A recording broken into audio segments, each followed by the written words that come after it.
হরে কৃষ্ণ বন্ধুরা, তোমরা সবাই কেমন আছো? আশা করছি সবাই খুব ভালো আছো, আমরাও ভালো আছি। তো সকাল উঠে দিদি স্নান টান করে বাড়ির ছাদে কিছু ফুল তুলে নিল। ফুল তুলে নেওয়ার পর গোপুসোনাকে ফুল নিবেদন করার পর এবং আরতি করে গোপুসোনার সেবা হয়ে গেল। তারপর আমি কিছু একটু ভালো লাগছিল না, একটু বসেছিলাম। তারপর দিদি দেখো কিছু না খুঁজে পেয়ে আমাকে একটু জ্বালাতে এলো।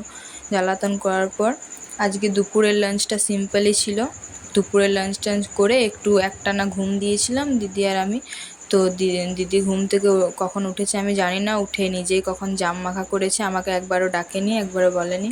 দেখো জামগুলো কি সুন্দর মাখাচ্ছে।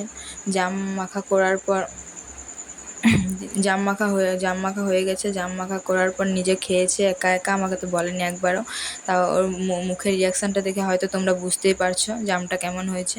তারপর আজ একটু বিকেলের দিকে কাজ ছিল, তাই দিদি আর আমি রেডি হয়ে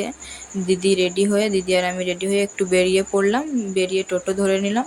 টোটো ধরার পর বাজারে সেরকম একটা আজ ভিড় ছিল না, বাজারটা ফাঁকা ফাঁকাই লাগছিল, কেমন যেন এতটা ভিড় নেই আজ।